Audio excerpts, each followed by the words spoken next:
감사합니다.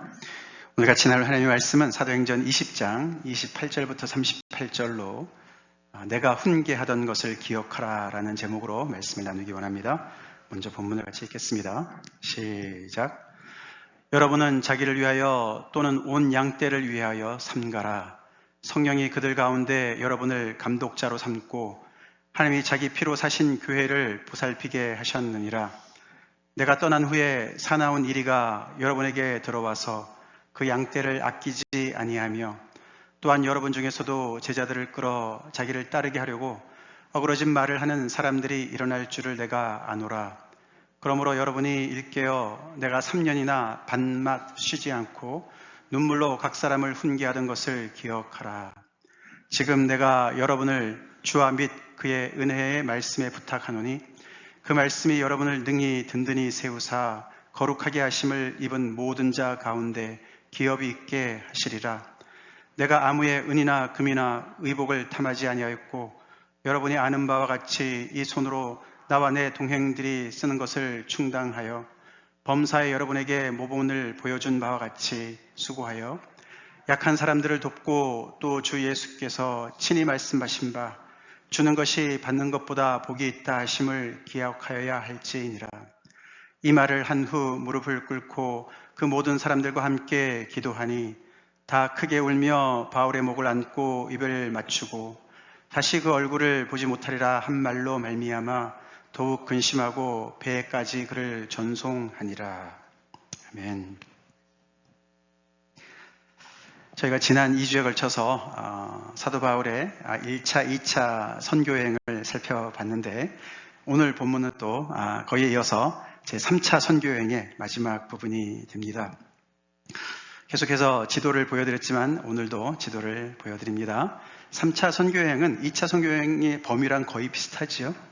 그래서 이렇게 소아시아 지방에서부터 출발을 해서 유럽 쪽과 이렇게 연결되어지는데 이번에도 이제 파송교회는 안디옥 교회였습니다.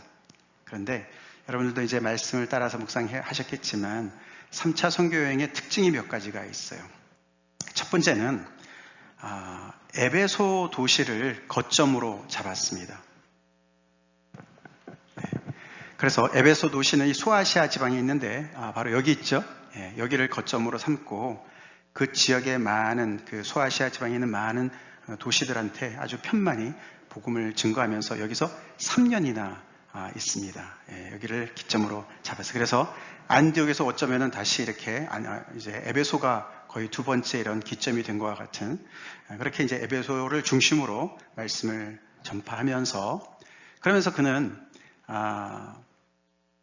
로마 이야기를 꺼냅니다. 내가 로마에까지 가야 된다. 사실 이 지도에는 나와 있지 않죠. 여기보다 훨씬 서쪽, 서유럽을 언급을 하면서 그는 이제 이 아시아와 이제 이 유럽, 동유럽을 이제 이렇게 복음을 전했기 때문에 그것을 넘어서서 자기가 이제 로마뿐만 아니라 또 거기서 기점으로 서바나까지, 스페인까지 복음을 증거하려고 하는 그런 마음을, 전도의 비전을 가지고 있음을 밝히기 시작합니다. 그러고 이제 자세하게 이렇게 여기 지도에 좀 이렇게 나와 있지만 바울이 이렇게 3차 선교여행 때 한 일을 누가가 쓰는데 초점을 어디다 또 맞추냐면은 그가 예루살렘을 향해서 돌아가는 길에 굉장한 초점을 맞추고 중심을 두고 그 여정을 자세하게 설명을 합니다. 선교 내용도 중요하지만 그가 예루살렘을 향해서 가는 그 발걸음이 좀 이게 예전보다는 좀 다르거든요. 그래서 거기에 초점을 맞춰서 자세하게 설명을 해서 이렇게 지도를 보시면 이렇게 예루살렘까지 당도하는 것을 볼 수가 있는데요. 이제 그런 여정에서 오늘 본문 말씀이 나오는 거예요.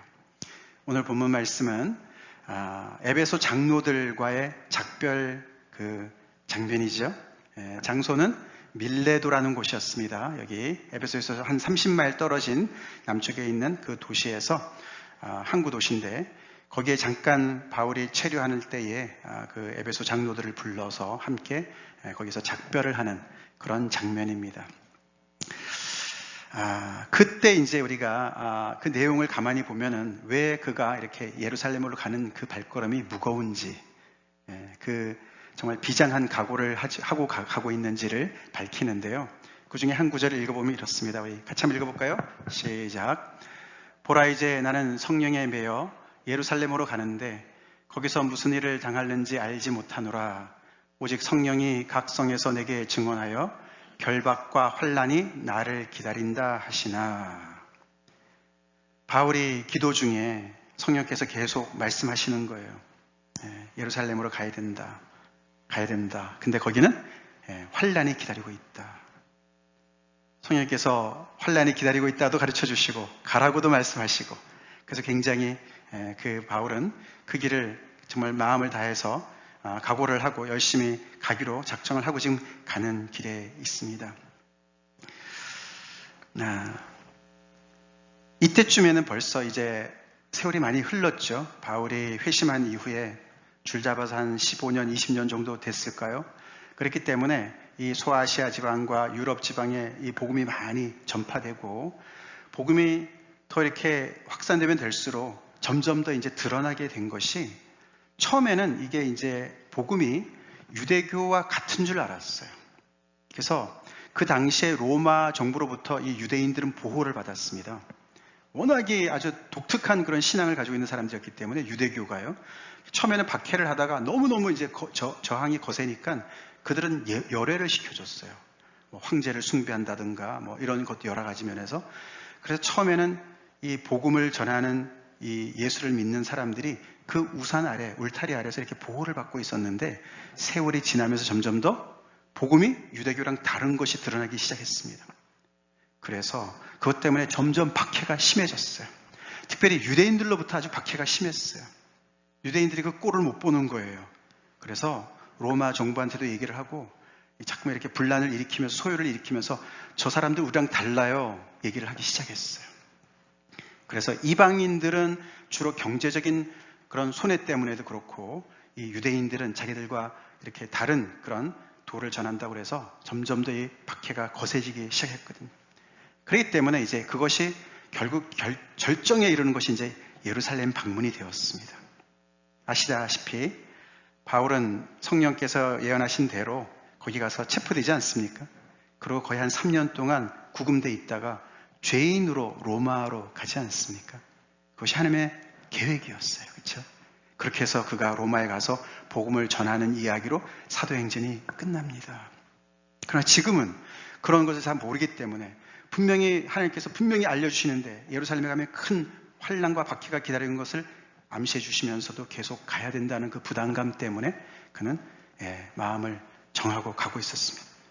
그는 로마에 복음을 전하고 서바네까지 복음을 전해야 된다는 것을 로마서에서 밝히고 있지만, 그 먼저 예루살렘의 그 무거운 발걸음을 먼저 디뎌야 되는 것을 알고 있었어요.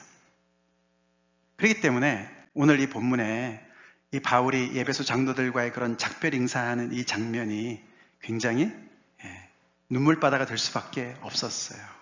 정말 비통한, 정말 그렇게 비장한 그런 모습이 될 수밖에 없었습니다.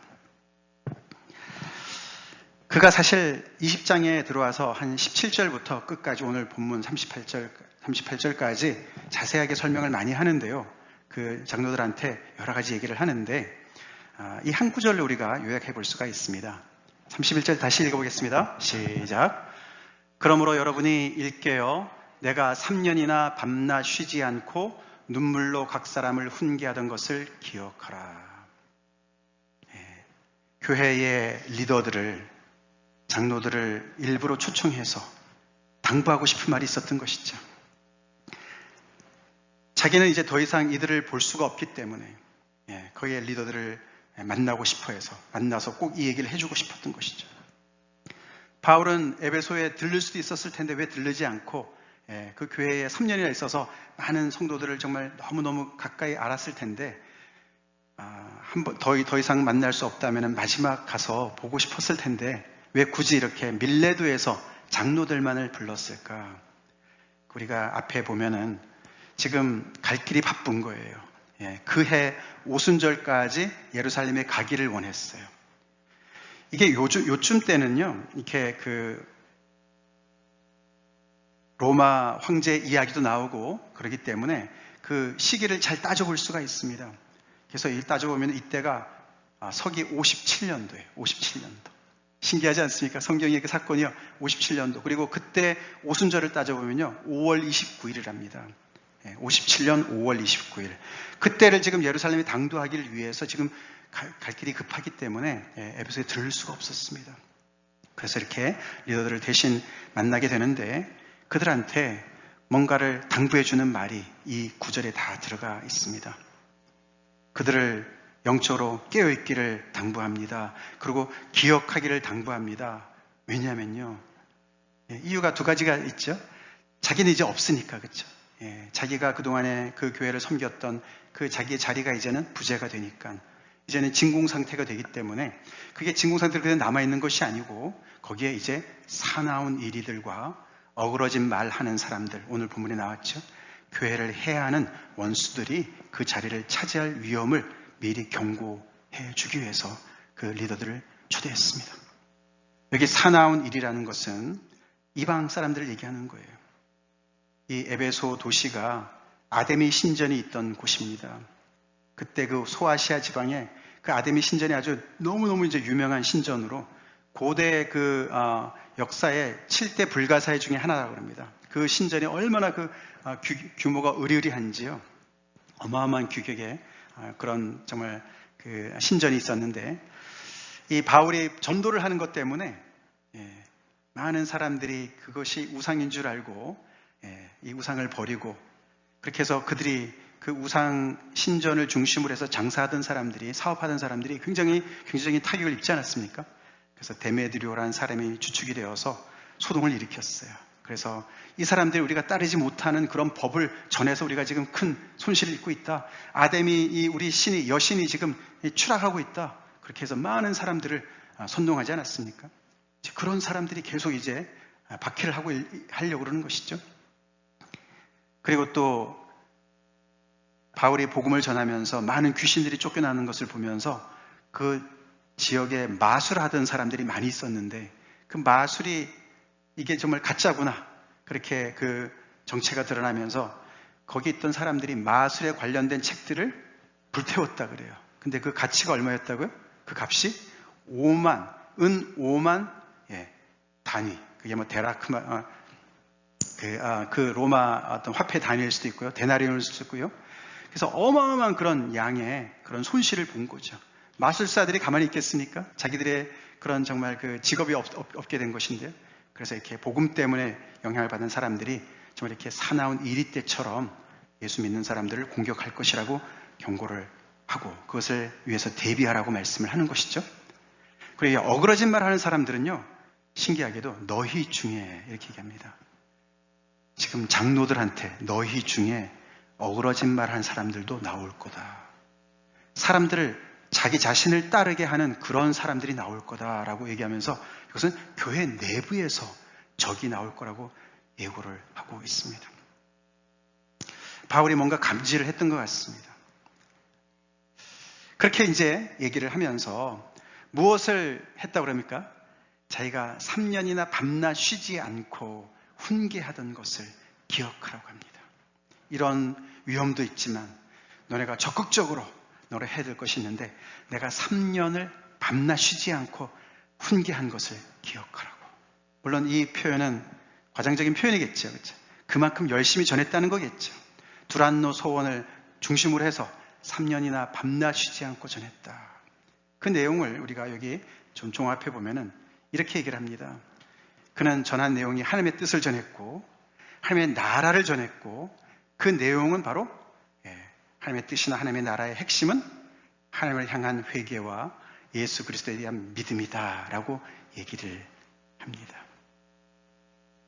그것을 3년 동안 밤낮 쉬지 않고 전했다는 거예요.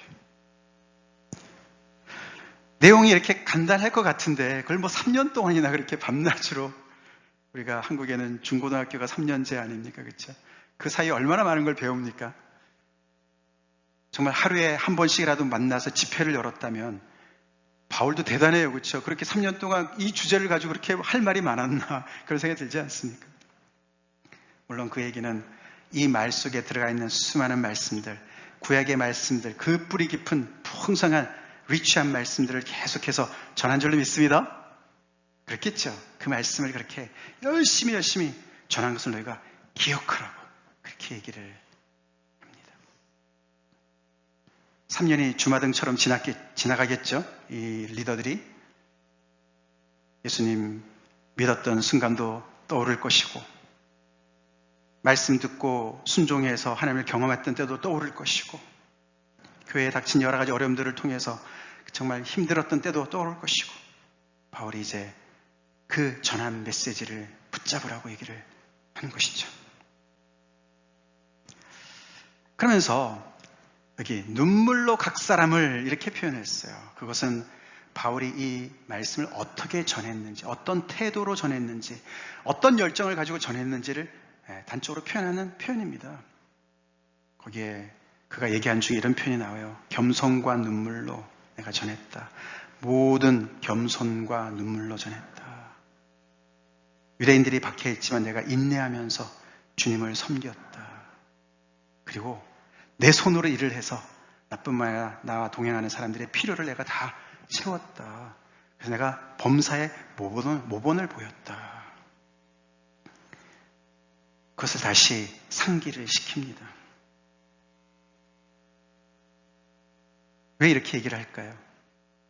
자기가 얼마나 잘했는지를 드러내려고 하는 것이 아니라 그만큼 자기가 이렇게 100% 정말 열정을 다해서 모든 것을 다 투자해서 전한 메시지를 붙잡으라고 얘기하는 줄 믿습니다. 예, 내가 전한 메시지가 그렇게 소중한 거야. 내가 그것 때문에 여기까지 온 거고, 그것 때문에 내가 고생한 것이고 인내한 것이고, 너네 그러니까 내가 이렇게 수고했으니까 날 알아줘 이 말이 아니라 내가 그토록 내 생명 다해서 전한 그 메시지를 너네가 생명처럼 여겨 라고 말한 줄로 믿습니다. 그 말씀이 생명이기 때문에 그걸 붙잡으라고 얘기하는 거예요. 그래서 바울은 이렇게 얘기하면서 자기가 전한 그 메시지, 하나님께 대한 회개, 우리 주 예수 그리스도께 대한 믿음, 이 하나님의 나라, 하나님의 뜻을 꽉 잡으라고, 그것을 타협하지 말라고, 어그러진 말들로 비슷한 말인데 결국은 자기를 섬기라고 하는 그런 이상한 사람들 따라가지 말고, 이리가 들어와서 양떼를 마음껏 해칠 때 그 이리들 따라가지 말고 내가 전한 이 순전한 복음을 목숨 다해서 너네 따라가 라고 말씀하신 줄 믿습니다. 그만큼 바울은 복음 하나에 인생을 걸었어요. 복음이 그만큼 귀했어요.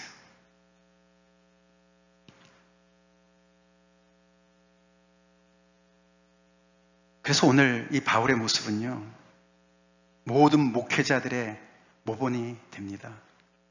더 나아가서는요, 이렇게 하는 이 바울의 모습은 우리가 다른 성경에도 보면은 우리가 아비처럼 너희들 그렇게 훈계했다. 이 아비 목회를 한 거예요. 아버지의 사랑으로 이렇게 성도들을 열심히 섬긴 거예요. 그러니까 교회에 전혀 어떤 다른 부담을 주지 않았습니다. 교회 성도들이 다른 것에 마음이 빼앗기지 않도록, 마음이 분산되지 않도록, 다른 것 때문에 부담되고 막 다른 거 신경 쓰고 그렇게 하지 않도록, 너네는 그냥 와서 말씀만 들어. 마치 이런 것 같아요. 그렇죠? 말씀만 듣고 열심히 은혜만 받아. 그리고 그 말씀을 믿고 그 말씀대로 복을 받아. 그렇게 완전히 자기는 그냥 정말 이렇게 섬기는 자로, 아버지의 모습이에요. 정말 하나님 아버지를 닮은 그런 아버지의 모습으로, 정말 아이디어란 이상적인 그런 아버지 상으로 교회를 섬긴 것을 볼 수가 있습니다. 저희 교회 전신인 버클랜드 교회, 제가 93년도 학위 마치고 처음 캘리포니아 갔을 때요, 버클리 갔을 때 처음 이렇게 쫙 가서 그 교회에 이렇게 말씀을 듣는데 제가 가장 감사했던 게 바로 그거였어요.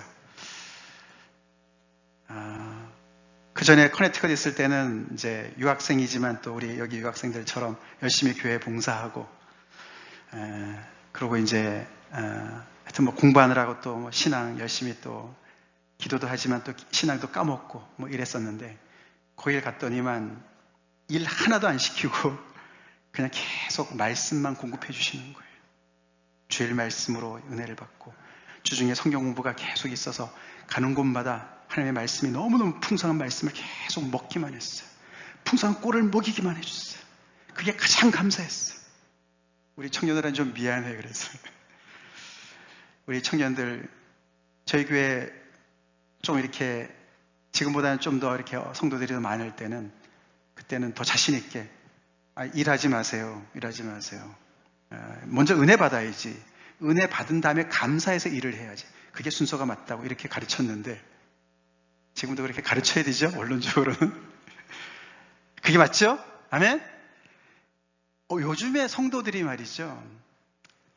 그냥 평균적으로 얘기했을 때 교회 가서 신경 쓰는 게 너무 많잖아요. 그렇죠? 그 중에 특별히 목회자 걱정하는 분들이 많으신 것 같아요. 목회자가 이게 기본도 못 해가지고 그냥 지탄의 대상이 되는 게 참 많은 것 같아요. 너무 죄송해요. 목회자 한 사람으로서. 적어도 제 마음은 이렇습니다. 이게 맞다고 저는 믿습니다. 교회는 다른 것보다도 오직 말씀에 집중할 수 있도록 그 사람이 다른 거 신경 쓰지 않고 뭐 헌금이니 봉사니 헌신이니 다 신경 쓰지 말고 오직 하나님의 말씀에 집중할 수 있도록 해야 되는 줄 믿습니다. 그렇습니다. 바울이 그렇게 목회를 한 거예요. 이때 찬양팀 없었을 것 같아요. 우리 찬양들 애쓰시는데 늘 먼저 와가지고 어떤 때는 그런 생각이 들어요. 그냥 아무것도 안 하고 우리 그냥 찬송가 부르고 우리 찬양팀도 수고하지 말고 그냥 같이 그냥 은혜 받는 그런 주일도 좀 있으면 좋겠다. 그런 생각도 좀 들어요, 사실은. 동의하시면 아멘 해보세요. 그래도 찬양은 있어야 되겠으니까. 무슨 말씀인지 아시겠죠? 그만큼 교회는 하나님을 배우는 자리고 하나님 앞에 나가는 자리고 복음을 열심히 뱉고 배우고 정말 거기서 자라는 자리인 줄 믿습니다. 그 외에 다른 거 아무것도 없어요. 그게 최고예요. 그게 전부예요. 바울은 그걸 전부로 삼았어요. 그래서 거기에 방해가 되는 것 같은 것들, 그것 때문에 그는 일을 했어요. 손수 일을 했어요. 그 당시에는 그것이 문제가 됐었습니다. 다른 거 신경 쓸까봐 그런 거 다 잘라버리고 오직 말씀만 전하는데 전념을 한 것이죠. 그러고 이제는 때가 되어서 그렇게 양육한 그 제자들을, 그 중에서도 정말 가장 또 하나님 앞에 헌신된 사람들을 장로로 세우지 않았겠습니까? 감독자로 세우지 않았겠습니까? 교회를 뭐라고 표현합니까? 여기 앞에 보내보시면요, 하나님께서 자기 피로 사신 교회라고 얘기합니다. 믿습니까? 하나님께서 아들의 피로 한 사람 한 사람 구원하셔서 이 에베소의 교회를 세우셨는데 그 교회를 돌보도록 성령께서 당신들을 감독자로, 목자로 세우셨다. 3년 정도 성장한 그들을 자기의 자리에 세우는 거예요. 이제 자기는 떠나니까. 그러면서 이런 말을 했습니다. 같이 해볼까요? 시작. 여러분을 주와 및 그 은혜의 말씀에 부탁하노니 내가 떠난다고 걱정하지 마. 이 교회는 주님의 교회야. 믿습니까? 주님께 맡기는 거예요. 다시 말해서 자기가 피하고 이제는 이 리더들이 3년 정도 이제 배운 그 사람들이 주님을 향해서 열심히 성장할 수 있도록 길을 터준 줄로 믿습니다. 그리고 그 은혜의 말씀이 능력이 있으니까, 내가 전한 그 말씀에 능력이 있으니까 그 말씀을 붙잡아. 여러분 믿습니까? 복음의 능력이 있는 거 믿습니까? 믿습니다. 그것은 그냥 죽어있는 지식이 아니었어요. 우리가 배우는 이 복음, 이 내용에 능력이 있습니다. 우리에게 죄사함을 주시는 능력, 우리를 새롭게 하시는 능력, 하나님의 일꾼으로 세우시는 능력, 지혜와 모든 그런 능력을 주시는 말씀이라는 것이죠. 그래서 그들을 주와 그 은혜의 말씀에 부탁을 한다고 얘기를 하면서 이렇게 작별을 합니다. 더 이상 만나지 못할 거기 때문에 거의 유언에 가까운 이야기를 그렇게 합니다. 그래서 이 모든 것의 결론을 이렇게 얘기했습니다. 같이 읽겠습니다. 시작. 주는 것이 받는 것보다 복이 있다. 아멘. 이게 바울이 거기서 3년 동안 밤낮으로 목회를 할 때 그의 기본적인 마음 태도였어요. 목회자는 주는 위치에 있는 사람들입니다. 아멘? 그렇습니다. 그게 아버지의 위치 아닙니까? 세상 아버지들도 열심히 정말 그 가장으로서 그 일을 감당하시려 얼마나 애를 많이 쓰십니까? 우리 아버지들한테 우리 감사합시다. 동규자매 아버지한테 전화 드렸어. 전화 드리세요.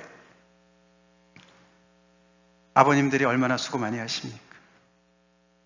저도 또 주고 싶은 게 부모의 심정이고 또 아버지들이 아닙니까? 아버지들은 특별히 가장으로서 공급자로서 일을 많이 하시는, 감당하시는 거 아닙니까? 그래서 바울은 자기가 복 있는 자라고 얘기를 하는 거예요. 그 교회를 섬기면서 말씀을 이렇게 정말 모든 걸 전심을 다해서 전하면서 눈물로, 왜 눈물로 흘렸겠습니까? 힘드니까 흘렸겠죠, 그렇죠? 그러면서도 계속 주고 또 주로 내가 왔다. 그리고 그렇게 내가 지금까지 사역을 했다라고 이야기를 합니다.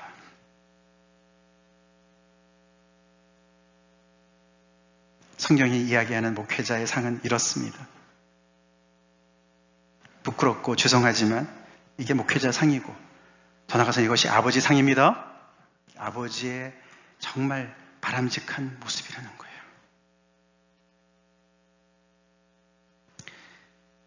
이런 바울을 모시고 바울과 함께 3년 동안 양육받은 에베소 교회 성도들 얼마나 복됩니까? 아멘? 그렇죠. 복되죠. 잘 몰랐겠죠. 그렇죠. 바울이 어떤 사람인지 몰랐겠죠. 이렇게 다른 데 신경 쓰지 말고 하나님의 말씀에만 집중해. 하나님의 말씀을 믿어. 그 말씀대로 믿고 그 안에서 믿음대로 행하라고. 그렇게 계속 옆에서 말씀을 공표해주는 그 바울이 세상적으로는 그렇게 대단한 사람이 아니었기 때문에 고린도 교회 같은 경우는 막 대들지 않았습니까? 당신이 사도 맞아? 막 이러지 않았습니까? 에베소 교회는 그 정도는 아니었어요.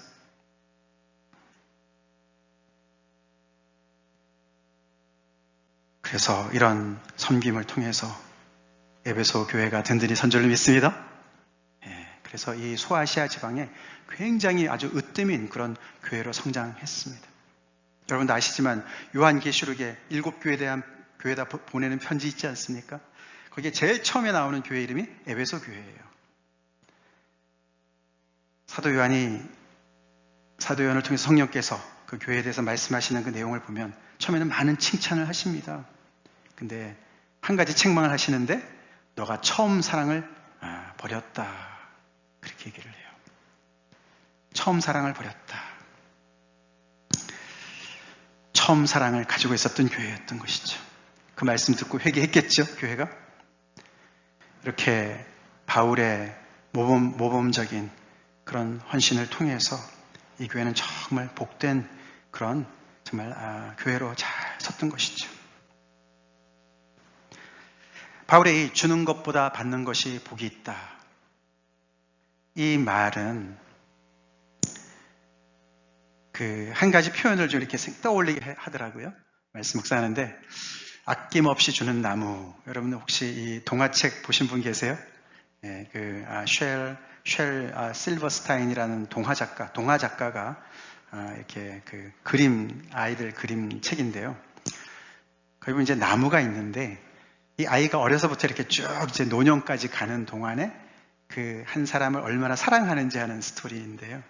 아이가 어렸을 때는 이제 그 나무에다 이렇게 그네를 만들어서 그네도 타게 해주고, 더울 때는 그늘이 되어서 그늘도 제공해주고, 이제 그렇게 아이를 계속 이렇게 사랑을 줍니다, 나무가. 그러다가 이 아이가 점점 크면서 이제 연인이 생겼어요. 돈이 필요하니까 이 나무에 가지를 자르고 잎을 잘라가지고 돈을 모아서 그 연애할 수 있도록 또 도와줘요. 자기 나무를 줍니다. 더 커가지고는 이제 자기가 먼 데를 가려고 배가 필요해요. 그래서 이 나무를 잘라가지고 배를 만들어서 멀리 가게 했어요. 이제 이 나무는 그루터기밖에 남지 않았습니다. 그러고 이 사람이 노인이 되어서 다시 돌아와요. 돌아서 그 그루터기에 앉아서 쉽니다. 그렇게 이제 나무가 계속 줘도 끝없이 주는 그런 이야기입니다. 아까 바울이 주는 것이 받는 것보다 복이 있다 이렇게 얘기했는데 바울이 그 앞에 뭐라고 얘기했습니까? 주 예수께서 친히 말씀하신 바 주는 것이 받는 것보다 복이 있다 하심을 기억하여야 할지니라 이렇게 얘기했어요. 자기 얘기가 아니고 주는 것보다 받는 것이 뭐죠? 주는 것이 받는 것보다 복이 있다라고 말씀하신 것이 예수님이 친히 말씀하신 것이다 라고 얘기를 합니다. 근데 사실 복음서를 따져보면요 예수님이 그런 말씀 딱 똑같이 말씀하신 적은 없어요. 아마 바울이 예수님의 전체 삶을 통틀어서 그 예수님의 삶이 그런 삶인 것을 이렇게 정리한 것 같습니다. 특별히 우리가 한 구절 보겠습니다. 에베소서에 나오는 말씀인데요. 에베소 교회에다 보낸 편지에 나오는 거라 제가 이것을 인용했는데 같이 읽어볼까요? 시작. 그리스도께서 너희를 사랑하신 것 같이 너희도 사랑 가운데서 행하라. 그는 우리를 위하여 자신을 버리사 향기로운 제물과 희생 제물로 하나님께 드리셨느니라. 바울이 어디서 배웠나 봤더니 이 예수님께 배웠습니다. 아멘? 예수님께 배웠어요. 예수님께서 자신을 드리시되 이렇게 향기로운 제물과 생축으로 희생 제물로 하나님께 내놓으시고 희생 제물로 하나님의 어린 양으로 자신을 내어주시는 그 예수님을 통해서 배운 것이죠. 바울은 그 얘기를 하면서 내가 그 예수님을 본받아서 내가 그렇게 사역을 해왔고 이제는 내 자리를 너희들이 감당하라고 말씀한 줄 믿습니다. 너희도 끊임없이 주시는 예수님을 본받아서 그렇게 섬기라, 교회를 섬기라고 이야기를 합니다. 그 이야기가 계속 울려 퍼져서 전달되어져서 오늘에까지 온 줄로 믿습니다. 오늘에까지 왔습니다. 그래서 교회를 섬기는 지도자들은 정말 겸손하게 이 사랑으로 계속 주고 또 주는 아낌없는 나무 같은 그런 사역을 하는 게 맞습니다. 그렇게 해야 돼요.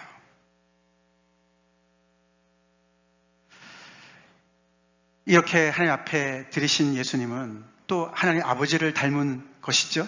우리 에베소서 1장 3절이라는 말씀 나오죠. 같이 읽겠습니다. 시작. 찬송하리로다 하나님 곧 우리 주 예수 그리스도의 아버지께서 그리스도 안에서 하늘에 속한 모든 신령한 복을 우리에게 주시되. 하늘 아버지께서 주시기를 기뻐하시는 분이시죠?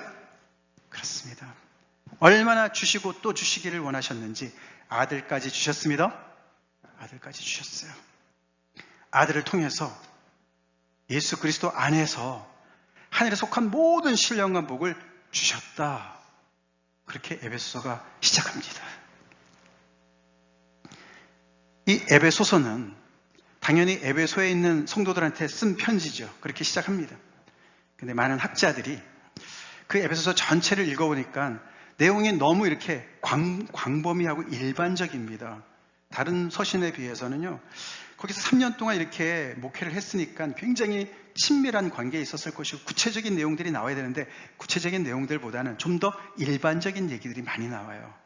그래서 에베소서는 그 에베소 교회를 중심으로 한 그 소아시아 지방에 이렇게 전체에다 보낸 서신이 아닐까라고 유추합니다. 그러니까 교회 전체가 돌려서 읽는 회람 서신이라고 이야기를 해요. 그게 맞는 것 같습니다.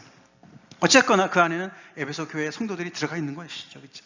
그래서 이방인들이었지만서도 이제 주님의 몸된 교회 안에 이렇게 한 지체로 들어갔으니까 정말 그들이 어떤 은혜를 받았는지 이렇게 설명해 주는 거예요. 우리 오늘 Father's Day인데 말이죠. 우리 하늘에 아버지 계십니까? 우리 아버지 하늘에 계십니까?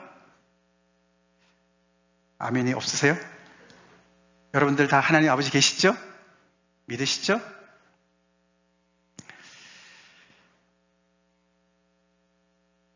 예수님이 마태복음에서 그렇죠. 무엇을 먹을까, 마실까, 입을까 염려하지 말라고 말씀하세요. 그 이유가 너네가 이방인이 아니니까, 너네는 아버지가 계시니까 그렇게 하지 말아야지 라고 말씀하셨어요. 우리 아버지가 계시는데 우리가 스스로 아버지 노릇하려고 애쓰지 맙시다. 우리가 아버지 노릇을 잘하려면은, 부모님 노릇을 잘하려면은 우리 하늘 아버지의 은혜를 입어야 됩니다. 입어야 됩니다. 그것을 보고 배우셔서 예수님께서도 순종하셨어요. 십자가에 순종을 하셨어요. 이 아버지께서 우리에게 얼마나 풍성히 주시기를 원하시는 분이신지를 더 알기를 우리가 기도합시다. 기도합시다. 바로 밑에 바울이 길게 기도하는 장면이 나오지 않습니까? 그때 이렇게 기도를 해요. 이 기도가 지금 오늘 이렇게 정말 눈물의 이별을 한 그 장로들의 정말 얼굴을 떠올리면서, 그 교회 한 사람 한 사람을 떠올리면서, 소아시방에 있는 많은 성도를 떠올리면서 기도한 줄로 믿습니다.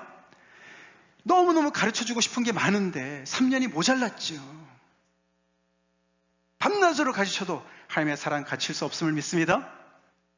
그렇습니다. 그래서 우리 교회는요, 계속해서 하나님 말씀을 열심히 배워야 돼요.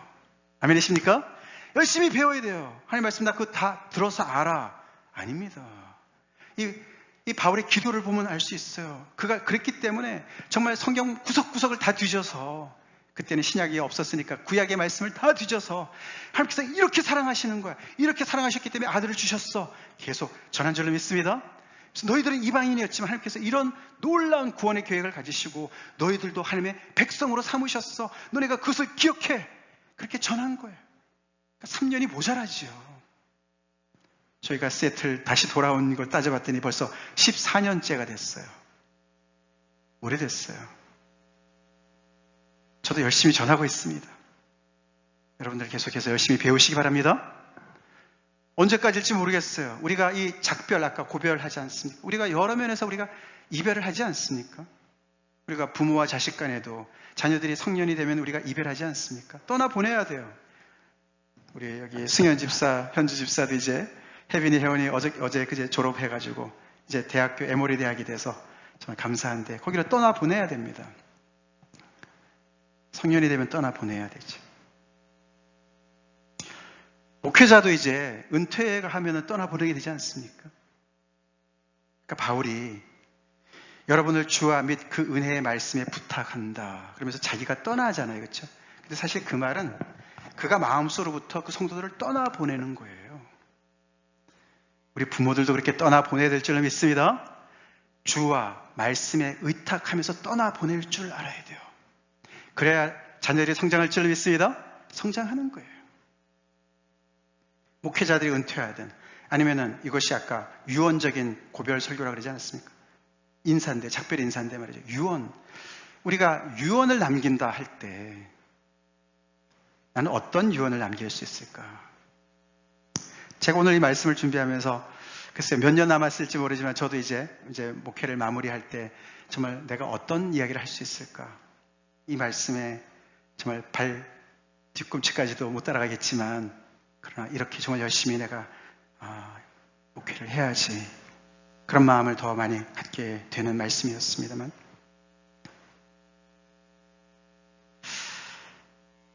그 몇 년 남았을지 모르지만 계속해서 더 열심히 말씀을 전할 테니까. 저도 그래요. 전 다른 거 드릴 거 없어요. 하나님 말씀 열심히 전하겠습니다. 열심히 연구하고 배우고 묵상하고 열심히 전할 테니까 열심히 들으시기 바랍니다. 열심히 받아 먹으시고 열심히 성장하시기 바랍니다. 열심히 성장하세요. 그래서 이 말씀 우리 같이 한번 잠깐 읽어보겠습니다. 에베소 1장 17절 19절 같이 읽겠습니다. 시작.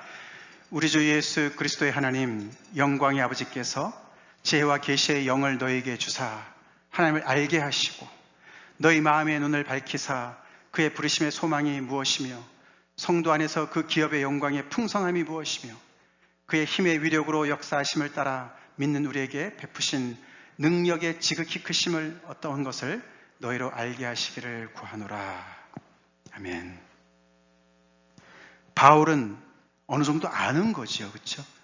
어느 정도 아는 거예요. 지금 성도들보다 어느 정도 더 아는 거죠. 하나님이 얼마나 좋으신 분지를 아는 거예요.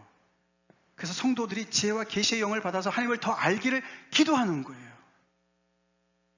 저도 그렇습니다. 제가 더 아는 하나님을 더 알기를 여러분에서 기도합니다. 기도합니다.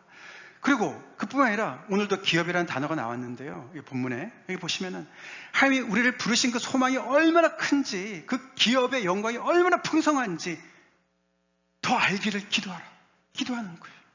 우리 성도들이 말씀을 지식으로만 듣는 것이 아니라 말씀을 통해서 점점 더 우리가 이 하나님께서 우리를 부르신 그 소망이 얼마나 큰지를 더 알아가야 될 줄로 믿습니다. 그게 성경 공부 시간인 거예요. 제가 말씀드렸죠. 제가 버클리에 딱 1년 있었어요. 포스닥으로 1년 있었는데요. 제가 아직도 생생히 기억나요. 한 몇 달 지났는데 제가 교정을 거니는데 제가 하루는 이렇게 막 하늘을 보면서 하나님 너무너무 감사해요. 제가 영적으로 굉장히 갈급했었나 봐요.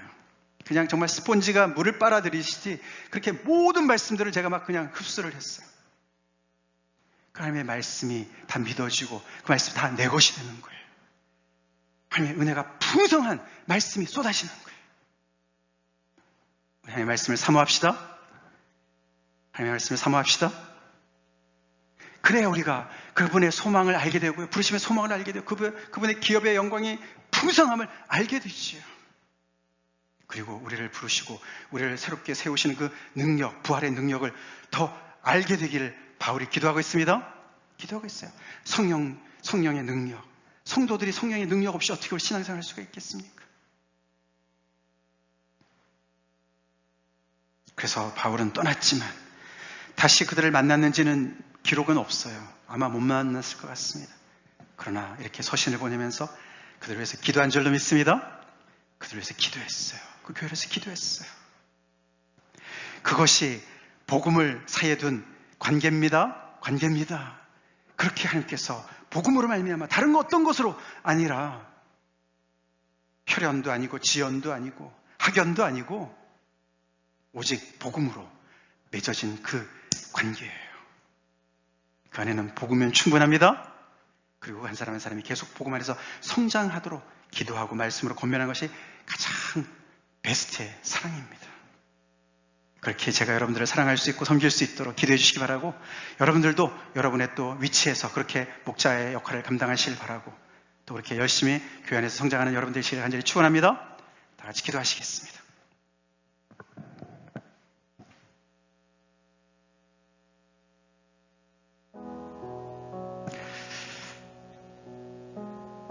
바울이 너무나 훌륭합니다. 그러나 그를 훌륭하게 만드신 분이 하나님이시죠. 복음이죠. 우리가 복음에 매어 살면 이런 삶을 살게 되는 거죠. 주는 것이 받는 것보다 복이 있습니다.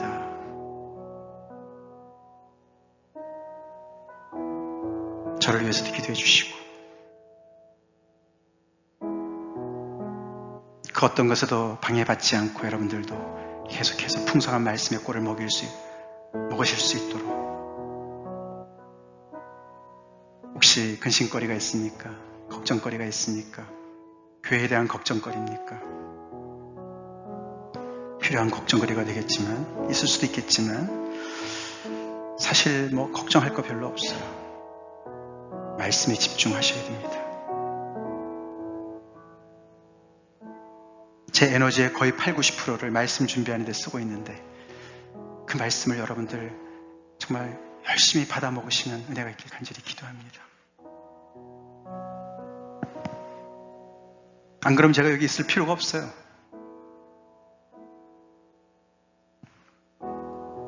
말씀에 매여서 그리스도의 은혜에 붙잡혀서 저도 이 길로 들어왔고, 그렇게 풍성한 말씀, 은혜 받은 말씀을 계속해서 여러분들한테 부족하지만 전하고 있습니다.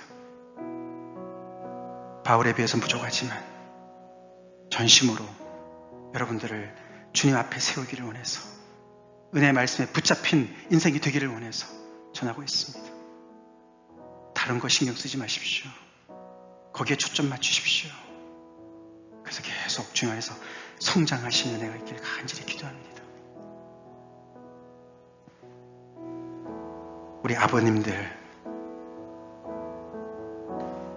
바울을 본받는, 그래서 가정에서 귀한 가장으로서 믿음의 또 그런 귀한 정말 제사장으로서 그를 감당하시는 일 있도록 기도하시기 바랍니다. 다 같이 기도하시겠습니다.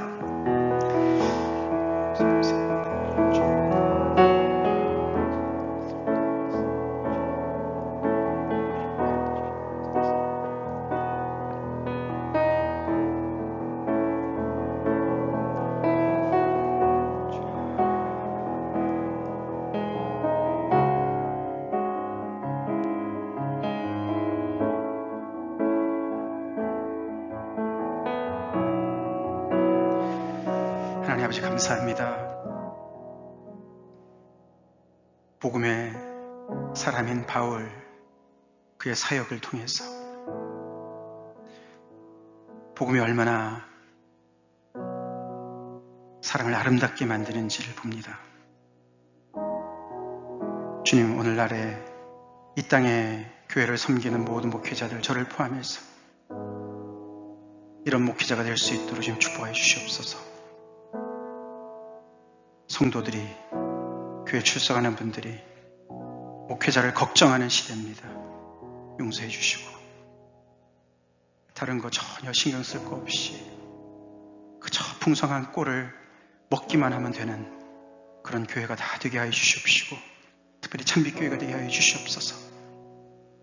주님, 그래서 우리 성도님들 이 귀한 하나님의 말씀을 아버지 하나님, 저 또한 아버지 정말 다 정말 드려서 준비하고 전하는 이 메시지를 성도님들 잘 받아먹고 무럭무럭 성장하는 은혜가 있길 간절히 기도합니다.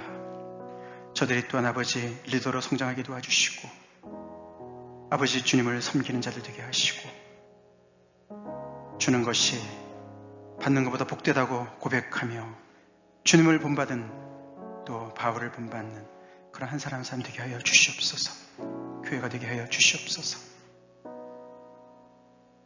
이 모든 것에 본이 되시는 하늘 아버지 감사합니다. 이 아버지를 아버지 믿고 따르는 우리 하나님의 아들 딸들 아버지를 본받게 하여 주시옵소서. 그래서 우리 또한 주는 복된 삶을 살게 하여 주시옵소서. 우리가 그래서 이별하는 모든 이별이 아름답게 하시고, 주님, 우리의 인생의 마지막도 이렇게 아름다운 고백으로 마무리될 수 있도록 축복해 주시옵소서. 예수님 이름 받들어 간절히 기도를 올리옵나이다. 아멘. 다 같이